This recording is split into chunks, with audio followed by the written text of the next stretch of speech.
This is a coil, a Rheem coil. TXVs come on the coil, okay? The TXV is basically a carburetor for the coil. It opens and closes depending on the amount of freon that needs to go through the coil to do the cooling. This is a sensing bulb.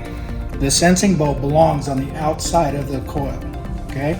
In the installation books, ADP and Rheem, I have them listed right here on the deal where they need to be mounted. From the counter, a TXV replacement is nothing more than swiveling it off here and taking it apart here, okay? Of course, the system has to be recovered before you do this, otherwise the freon will get let out of the system. These usually get thrown away. What these are is furnace flanges, okay?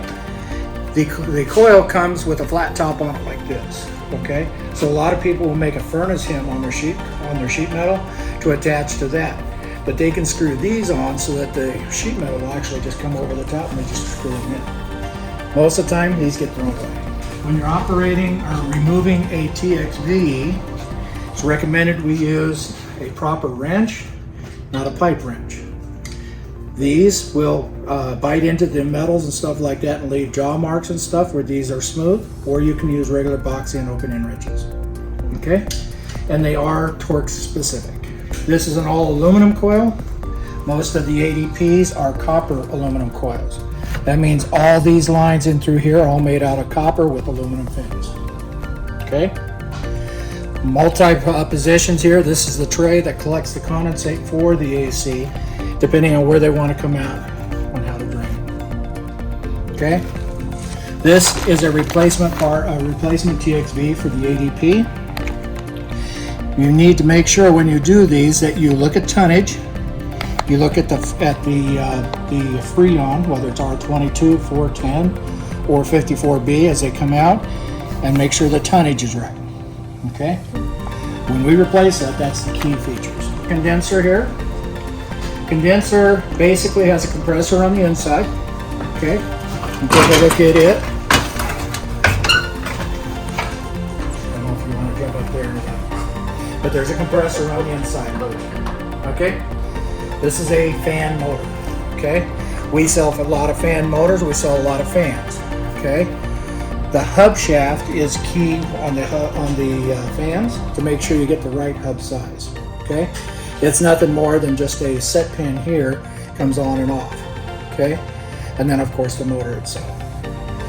We looked that up in the book to get the right one, but that's how this is attached to this particular unit, okay? All the wirings come back into the control center here. We have a capacitor, and we have a contactor, okay? This is a shunted contactor. Do you know what a shunt is? You see this bar that goes up in between, that solid bar? Mm-hmm. That's a shunt. Most OEMs come with a contactor that has a shunt on it because they're cheaper to operate, okay? Over here, we have contactors. I got several different contactors. This is a 3-pole contactor, and this is a 2-pole contactor, okay? And if you notice, this 2-pole contactor does not have a shunt in it, okay? This one here, when it goes in and out, both sections go in and out, okay? So this is a non-shunted contactor. This will replace this. It doesn't have to have the shunt in it to be replaced, okay?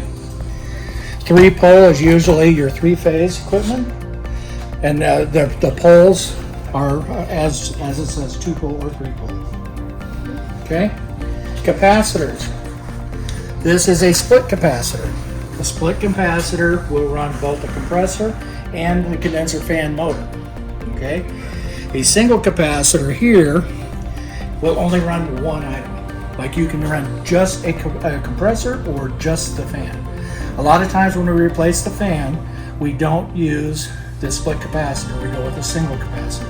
Okay, and we just don't put the second leg on the split capacitor. Okay. Another option is this turbo.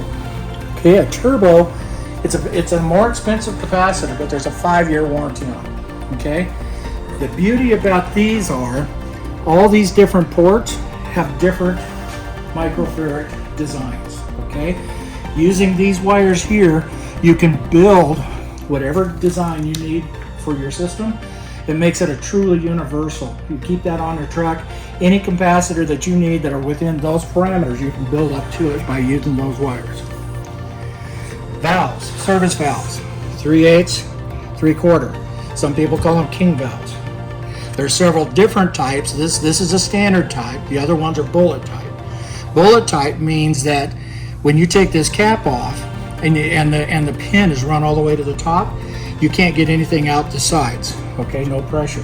You got to actually run it in a little bit to get the pressure, and then you pull it back out. These need to be open for operation, because if they're not, then Freon won't move in and out of the unit. AC is really basic. Okay, all we're doing is we're taking a liquid, turning it into a vapor, and a vapor back to a liquid. It's that simple. It's how we do it. It gets complicated. Okay, so the basic AC is very simple process.